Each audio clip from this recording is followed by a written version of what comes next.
Well, it's a great day to be in God's house this morning, and I have something really special planned for you this morning. I've got a really good dear friend of mine that's with us today that's going to kind of tell you his story. And some of you know him, others might not. Carl and Tammy Lacoste.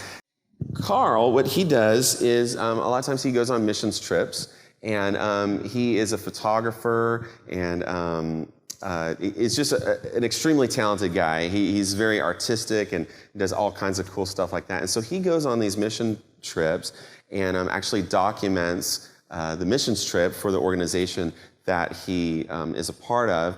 And I asked him to come share his story because if you were here a couple weeks ago when I was actually gone, we actually prayed for Carl because Carl was actually in Nepal when the earthquake hit. And it's an amazing story because I'm going to have him share just kind of, where God has brought him and stuff. And quite honestly, he probably, in earthly terms, wasn't supposed to go on this trip. But, as you look at it from afar, I mean, I really believe that God ordained what happened when he was on this trip. So, Carl, go ahead and tell us a little bit about yourself. And then after you tell us a little about yourself, I kind of want to pick up in October. There were some pretty interesting things that happened in your life. Okay. You mind if I sit? Yeah, go ahead. I actually told Carl to make sure he sits on that stool because this one is missing screws. So I know where the screws are missing, so I know the safe way to sit on this stool, and he doesn't. So tell us a little about yourself, Carl. You're such a great friend. I know. Well, first of all, I firmly believe if you have a passion in this world, reach out and do missions, whatever your passion is. It could be first aid, it could be digging a hole, mixing cement, whatever. Mine's photography and video. I've been all over the world since 2007, been all throughout Asia, working in Mumbai a couple times, human trafficking, including Cambodia water wells, Myanmar water wells there, just all kinds of opportunities. Have been pretty lucky, I would say. Being able to photograph all over the world, have over 1,000 pictures published now, and just God's really blessed me. And all I can say is, if you have a gift, you reach out, use your gift, whatever it is. You think when you go on a mission trip, anybody that's ever been on one, you think you're there to bless somebody. When you're done, you're the one that's blessed, and your world's been rocked, your world's been changed, and nothing's ever the same. I can't even wash my car the same now because of if you use too much water, because I've been to so many countries now where we bring in our own water and I see what they're drinking from these, polluted water wells and stuff. So it's just, just difficult sometimes. I always get thrown in difficult situations also. I'm trying to think. I think I flew the past few years 9 times to Asia. And every time we've gone, there's been some kind of natural disaster. 2 of them, there was earthquakes in Chile, where Chile was devastated. We had the issue in Japan with the tsunami, and actually somebody told my wife I was stuck there, and I was 3,000 miles away in Myanmar. And so there's always something that happens. The devil seems to want to get a hold of you when you're on these and just shake you loose and scare you. This last one, I was pretty scared, but I had pretty good faith. I knew I was coming home. I did not know when. So, Carl, back up to October. You were scheduled to go on a trip, yeah. Right? Mm-hmm. And tell us where you were planning to go, and then tell us kind of what happened. Okay. This trip that I was just on now was scheduled to be last of October, beginning of November. We're going to the Philippines for a week, Nepal for almost a week, Bhutan, in India. We were ending up in India for like 2 to 3 days. And real quick, what is the group that you're a part of? What do you guys go and do? Yeah, this is with Ignite the World Ministries. I don't know how many were here a year and a half ago when you had given you had asked everyone to donate, and we were taking in audio Bibles, solar audio Bibles, into remote areas where people can't read, and then the little SIM cards that go in phones. Because every country you go to, like, I want to say us in England are the only ones that don't do this. We have a cell phone plan. Their cell phone plan is they buy their ticks or their minutes, and so we smuggle in these little SIM cards, and they put them in their phone, and they can listen to the Bible, whatever whatever translation, whatever you want. New Testament, Old Testament, God's story, Jesus' story, whatever you want.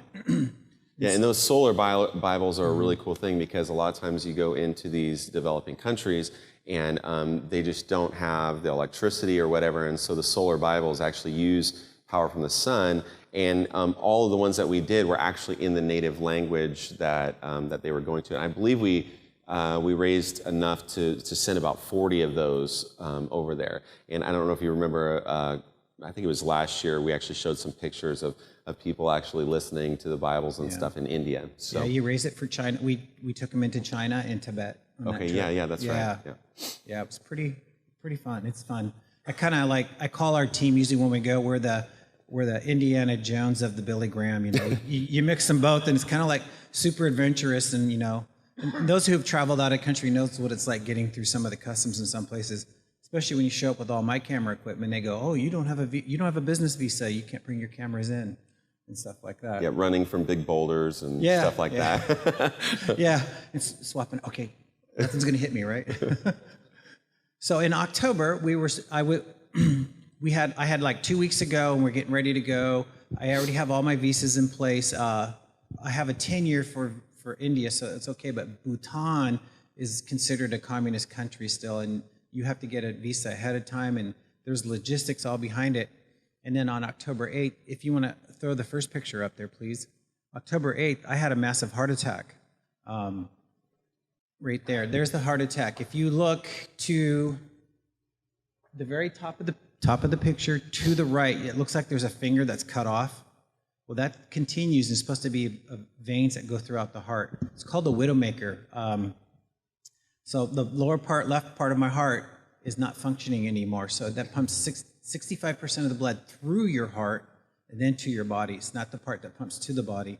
So that's what keeps your heart alive. So they call it the widowmaker. And I'm down to 32% now and taking a lot of good low blood pressure medicine. Besides God getting me through Nepal, I think the blood pressure medicine really helped keeping it down. So anyway, so the trip got postponed, and so no, hold up, back up just for a second. So the time in the hospital, so Carl has a massive heart attack. Yeah. He goes to the hospital, and he had some complications. You threw up, and they thought you had aspirated a little bit. Normally, with the procedure and stuff that they did with him, they would have just sent him home. But because of what happened, they actually kept him. And then what happened? Yeah, so they kept me because I had aspirated 2 or 3 times and put it right back in my lungs. I was literally gurgling and telling them to save me. I was drowning. And so they said, "Well, you're not going home." So they said, "Now, we want to warn you, you could have some issues the next few days where your heart could stop and stuff like that." So on day 3, I'm feeling great. I have not felt this good in years. I'm just like celebrating. This is awesome. I'm walking the hallways, and Tammy's like, my wife's like, "Oh, I can finally rest." She's going to go home, take a shower. She's been in the hospital by my side 24/7, just holding my hand, just helping me out and stuff like that. The whole family's there and everything else. So everybody thought, "Oh, we could take a break." Then I V-tacked. That's when the heart just starts quivering like crazy. And I just remember just my eyes rolling in the back of my head and passing out. Then I woke up to a mask on my face and a doctor doing chest compressions on me. Totally freaked out in the hospital, just going hysteric like a babbling baby. And one of the things that was pretty awesome, I have an employee, his wife's a nurse. She was one of my nurses. As soon as she heard my room code, she comes flying in. She just totally gets in my face. She's like this close to my face and going, "Calm down, you're going to be all right. You're going to get through. This is why you're here," and everything else. So I died twice in 3 days, and here I am like worried about going to Nepal and going on my adventures and stuff. And so at that point, things were looking pretty bleak. My outreaches, could be done.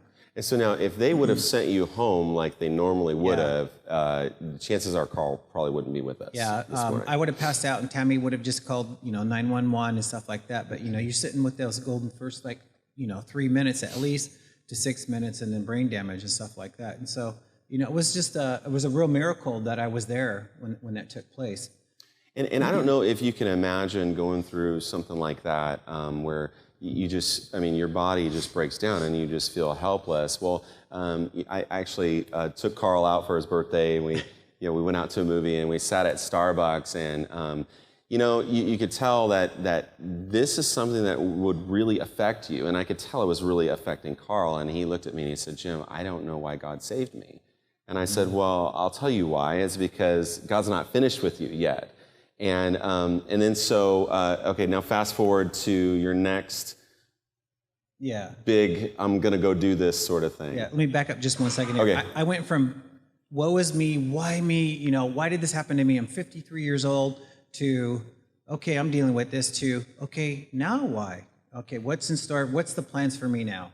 Yeah. And that's what led into, I still question myself. I don't question my faith. I question why still. That I'm looking for the answer of, what's the next thing, that I can help out with, why kind of a thing, not what was me. And so then I get to go to on the trip. I worked super hard. I lost 35 pounds. Well, tell me now, actually tell the congregation, what was going through your wife's mind when you said, after you almost died twice, hey, I think I want to go to Nepal? I think she wanted to commit me to the hospital. Okay. She really did. She was like, I should have Tammy come over here and you can really tell us how you can imagine digging in the hills and just like, and the earth's parting around her and all that. She's just holding on like a superhero, like, no, I can't lose you again. And then, she let go. She knows it's my passion. Everyone has a passion. That was mine. Mine's outreaches and capture those sights and sounds and help people around the world. And so then I get to go on my trip. We spent a great first week in the Philippines doing outreaches there. I could take up 4 Sundays and talk just about the Philippines. It was just absolutely amazing, the things that we did. And then we show up into Nepal. I'm there 7.5 hours. We're in a church service. So I'm taking pictures of everything. And then the church service had just ended. Seriously, I mean, I wish I was in the building because it was probably at the time he went, "Amen." So here's a couple, you can go forward a little bit here. So I'm taking pictures of the people of Nepal, the beautiful people of Nepal. And so just, this is me. This is what I do. Capture them. She was just so interested in me that I was paying attention to her. And then she was just kind of like my little puppy, follow me everywhere. See, they're just so beautiful. The people of Nepal are amazing. I can't tell you enough how much. That's like one of the safest countries I've ever been in. They're so honest. Nobody ever tried to rip us off. Nobody ever tried to cheat us out of anything. I mean, I could have, I felt like I could have just left my camera out and it would be fine, which is kind of crazy. Don't want to have that missing. So then, let's go to the next. That is the little church building that we were in. There's one doorway. I do not know if you can really see it. It's to where the shoes are. In this country here, everybody takes their shoes off before the building. So the little doorway's behind the bush there. So there's 200 people in that. And then when it first started, I was outside shooting, and the tin roofs, everything's made of tin roofs except for like the larger buildings. You can hear the metal wavering in the air, and I'm looking out like, where's the hail? Where's the rain? Because it was just deafening. It was so loud. And then the earth just shook. Like it was over 2 minutes and 10 seconds long. Which seems like an eternity. Oh, it was an eternity. I fell to the very left of the picture, right in the middle. That's like a little watershed. They keep a little bit of water hidden in there. I fell on top of that and then started calming everybody down. They were absolutely trampling everybody over and screaming and yelling. And so you could hear deep in the earth the plates. You can hear the Himalayan plates just shifting. You can hear massive boulders rolling and falling. Wow. It was just like, I really thought it was going to open underneath me, the earth. It really did. And so you can't control. You cannot stand. You think you're Superman. You're going to help and do things. That thing sent everybody to the ground and then panicking. It was just crazy. That is immediately after. It's funny. I'm there as a photojournalist, and I don't get pictures until immediately after. My camera was around my wrist, and I have it set up so if I drop it, something happens, it doesn't go to the ground. And I'm trying to calm everybody down, getting them, make sure everybody's safe. And then I'm with a team, so I got to make sure they got out of that building safe. Let's go to the next picture. after that, you've probably heard about in the news where everybody's like in the fields. That's a typical sight in Nepal. Everybody's in the fields.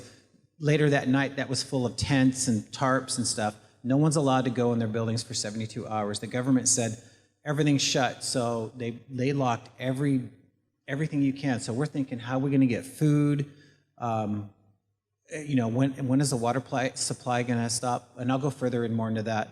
So go to the next slide. And now Carl too. I mean, he's still got some medical issues that he's dealing. I mean, his heart is only operating at, you said, 32%. Well, that part, yeah. And so what's got to be going through your mind too for your own safety? You're like thinking, if something were to happen to me, now you've got all of these medical staff that are in Nepal that are really tending to really bad situations. Yeah. I mean, are you freaking out? Like, am I going to be okay? I mean, what's going through your mind? I always felt like I was going to be okay. Like I said earlier, I just didn't know when I was coming home. Yeah.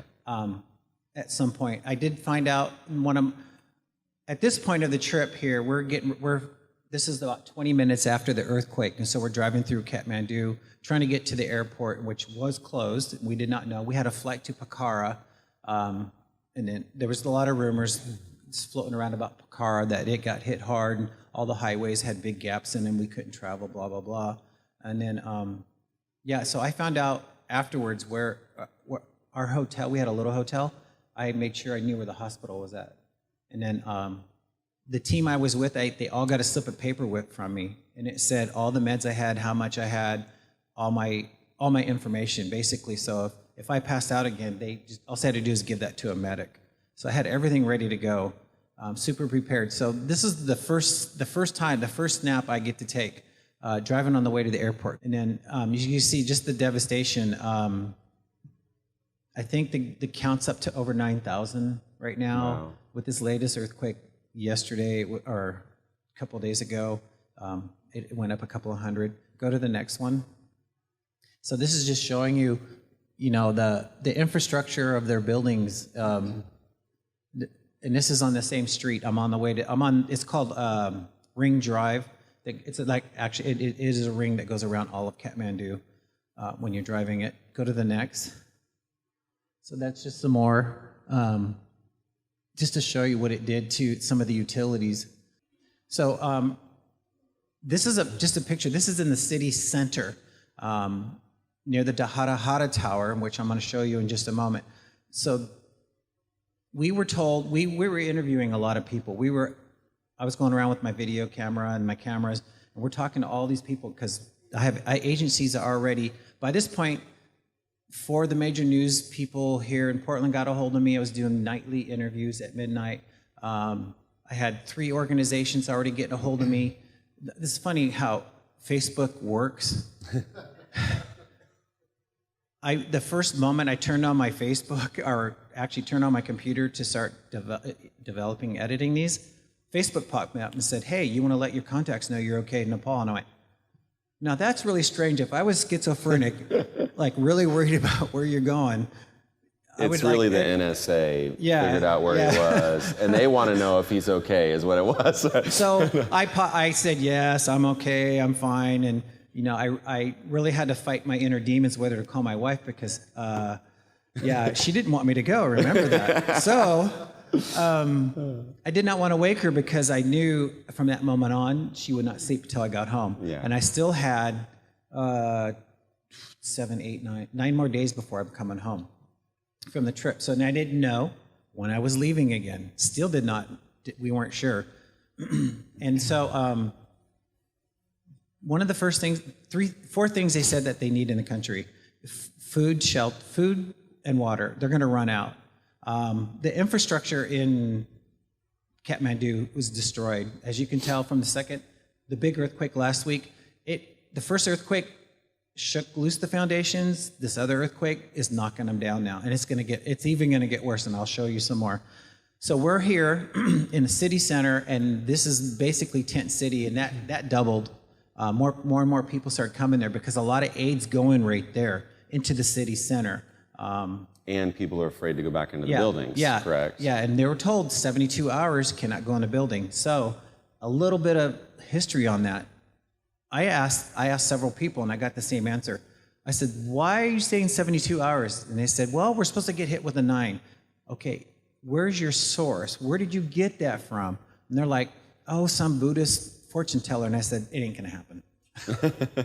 I had faith. I knew it wasn't going to happen. At least while we were there, I knew it wasn't going to happen, even though we had, aftershocks an hour afterwards. The first couple of hours afterwards was just always an earthquake. It's just like you could be sitting in a car and feel it, shaking you. So we're at the city center here, and so we get hit with a big aftershock. It's a 6.8, I believe. If you want to, in a second, I'm going to have her go to the video. I want you to hear this video. The people in the video are mainly Buddhist. I believe the country's 85 to probably 90% Buddhist. And those who have emigrated from India would be more of the Hindi religion. And there's like basically under 2%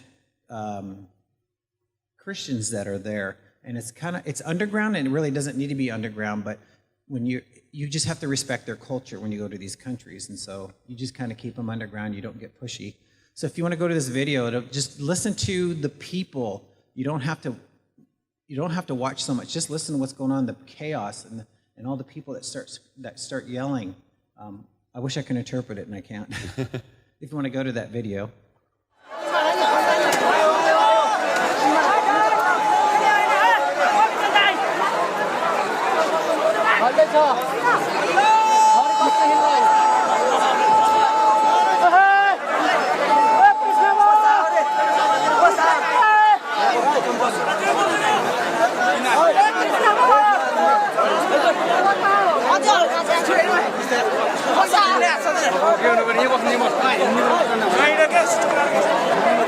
That's just a little taste of what it's like when you're around the people.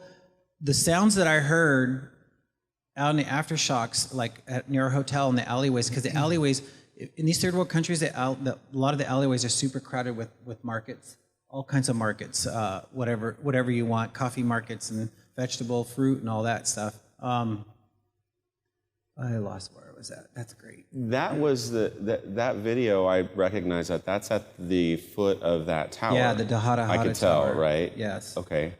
Is that the next picture. one? Yeah, that's the next picture. So that's the Dahada Tower. It was 9 stories tall, 213 steps, built in 1832. 183 people perished at that tower. Mostly nationals. There was not very many. We found out there was not very many tourists there. It was just a small handful. And so you can imagine, you go to the next picture. So that's what it looks like at night and how slender and tall it is. And so they walk that staircase and go to the very top and go to a crow's nest and walk around and take panoramics of the whole city. And that's supposed to be dead center of city center. Wow. Right there. And it's destroyed. Yeah, it's destroyed. It got destroyed in 1932. And they rebuilt it. So it'd be interesting if they're going to rebuild it again. That earthquake in 1932, I want to say 1,600 people died from that one. And I don't know how big it registered back then, but they said it was actually bigger than this one. So if we go to the next. This is the way of life in Nepal. When you pass away and you die, this is their religion. We went to this river. I've been there before. I've been in Nepal before. And usually they cremate about 4 to 8 people. And then, as you can tell, the fire's in the river. They were cremating by the hundreds each day, just tons of people. And this so is are the way the raised up parts, are those the places where they normally... No, that's like a perch that people actually. Because you were telling me that there are specific places where they cremate. It's in the dark. It's to the very right. But the thing is there was just so many of them. There were just so many of them. They were just all of the spots were full, and so they were actually burning people on the side of the road. I chose to not put other graphic pictures on it to show you how in depth it really got with all the different stuff. So go to the next one. So this one here, I got to talk with the family. The mother is behind the smoke, bawling her eyes out because she just lost her home, her husband, and her daughter. So it was a dual service. Just very super sad. When I was talking with the family, I wanted to reach out to them so bad. It was just, I wanted to like just go and hug the mom for it because she just lost everything. Wow. Yeah. Let's go to the next one. This one I can only try to interpret. It was one guy tending the fire. So I'm thinking, it could have been one of his childs. It could have been his wife. It could have been his mother. He was just tending it, just walking around, making sure, because they do that. They tend the fire to make sure the body's totally cremated there. It's called the Bagmati River. I'm sorry, I don't remember the pronunciation of there's a temple there. Actually, you don't call it the Bagmati River. You call it by the temple name out of respect for the Buddhists that are there. So day 3, we go to back to Lapur or something like that. I'm sorry, I should have wrote it down. This village had lost 700 people. We were hearing from inside Kathmandu, besides the 4 needs that they need, it was make sure the NGOs don't go, make sure the money's not given to NGOs and it goes to the right people of Nepal, because the most damage, when you heard this from day 1, most of the damage was done on the outside of Kathmandu, not in Kathmandu. The reason why Kathmandu is getting so much notoriety is because it's the capital and all the big buildings. And I'll be showing some pictures soon that the farmers, they feed Kathmandu, so their food chain's kind of broken right now. So this is just an example of the buildings. So this village is 100 to 300 years old. That was the best interpretation I can get out of this was up to 300-year-old temple. The rumors were flying that all the temples had fallen. I was kind of like, yes, I was kind of like doing a victory dance, but I was humble about it. But from what I've heard now is the majority of the older main temples of Kathmandu have fallen. There's actually a square in Kathmandu. It's very super famous. It's been on Discovery Channel and everything else. It's totally demolished. This is one of the villagers from there that lost, he lost a lot of family members. He lost a lot of friends right there. He was just so gracious to let me take his picture. This is we're getting ready to work our way to the exterior, to the farmlands. Go to the next. Just an example. Just imagine you go home and everything you have's gone, and and you find people digging their family members, trying to find family members. 2 families lived in this dwelling. 5 family members died. They're looking for the grandmother here. There's nothing here to be seen, so it's just showing you. I wound up talking to the captain of this rescue team because I did rescue for Santa Barbara County for several years, and I was actually trained in heavy urban rescue where you actually dig out people, and I was talking to him about stuff because they would throw the dirt from this hole to there and they're just putting it on top of what they were just digging, and I was trying to kind of sort of help them out. That's the family members waiting to get news about the grandmother. Just really sad, just surreal. They didn't move. They were frozen in time. I think I was there for half an hour. They just glued, just waiting for news. So we wanted to find out the need. People are asking us what is needed for, what does Nepal need? So we went to a hospital. This is actually the hospital that I scoped out in case something happened. And so their triage, if anybody knows about triage, they're trying to figure out who needs to be worked on, who doesn't, what's the extent of their injuries. Go to the next. So if you had a broken limb, this is where you went. This is an empty lot across the street from the hospital. The only way you got into the hospital is if you had internal bleeding, retention pneumo, ribs broken, things like that. That was a lot of the injuries, was the internal organs damage from broken ribs and stuff and all that. Go to the next. That's just another sample of what it was like. They really didn't like me taking the pictures, but I told them what our mission was, and that the head doctor for the whole hospital told all of them to let me go. That's where you get admitted into that. So our standards, imagine if you showed up to something like that. That's all I kept thinking was, imagine an American showing up. I can imagine a tourist showing up going, I'm not going through that, it's dirty. Yeah. It's just, but it was sad. This was,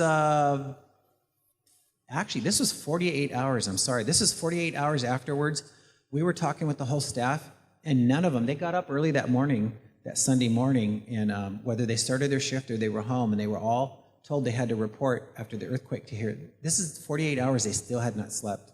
None of them. The people were just pouring in like crazy, and they have these all throughout the city. And then, their healthcare system, this is a private hospital, so now they have to take people from outside to come in to get any care. Go to the next. So then we decided to drive out to the country and do an assessment there. What are the needs there? I just love this girl. I'm sorry, I have to talk about her. Go ahead. See the little pink bag in her hand. She was just like holding that, just like talking to us. She's just smiling like crazy. She invited us to her birthday party. We're just on a country road. We're halfway between Kathmandu and Everett, or base camp, actually. She was just so happy. We're talking. She spoke great English. The only thing was that if she gave you a piece of candy, because that's how she invited, you had to give her money back. We were, of course, we gave whatever we could to give her, and the grandmother was just so happy. She was just such a sweetheart. Throughout all the turmoil, you're going to see some pictures next coming up that, it's part of her village. Losing as much as they lose and how happy they can still be is just amazing. Go to the next.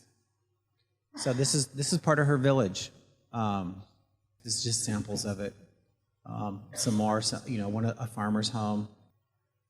Yeah, just an example. When you drive through the countryside, what you see. See, there's another one. You know what? They can't live back in that. What are they going to live in? And they actually did not have a tarp or a tent set up outside this house, because I walked around to see. So day 5, I was talking to a captain in the Chinese army. They had just arrived the night before and brought 22,000 pounds worth of tents and supplies. I thought that was amazing.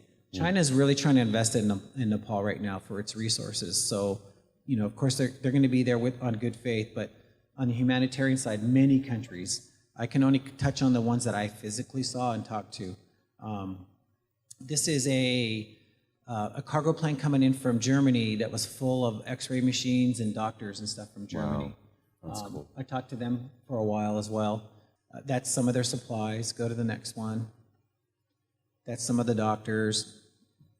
Go to the next one. And that's India. It's one of, what's that called? I forgot what plane that is. Anybody know what plane that is? It's the Hercules something. That's a Hercules. Massive plane. They. I wonder did I put those in there, the pictures of the people waiting to get out? No. So anyways, let me back up a little bit. Day 1, we're trying to get out of the country. We're told no, everything's done. Everything's just, they say nobody's allowed to travel. They brought in 3 of these, anybody that was an India national, and said, you have a free ride home to Delhi. I thought I put a picture in there. The line was 2 kilometers long just to get out of the country, just day 1 alone. And that's just people from India. That's just people from India. Wow. The airport, I have never seen so many rude people in one time. The only thing that did not happen was a brawl. Yeah. To get out. I mean, it was terrible. The French were just screaming and yelling at each other, and we were just like, I actually turned around and kind of yelled at some people for pushing so much. I said, why are you pushing? We're not going to leave any sooner. We can't. We can only get on the plane that we can get on. The only way we got out of there was that we had a scheduled flight to Bhutan. I was surfing to try to find out a way to get home earlier, and it was out a week to 2 weeks, and the price had doubled just to get out of there, if you want to go to Kuala Lumpur, India, or China. I think that's the last. No, there's one more. Yeah, that's just showing you the aircraft. I did that for those who like planes. That's the last one? Yeah. Well, I'd like to thank Carl for coming and sharing his story. Thank you so much, Carl, for coming. Yeah, good job.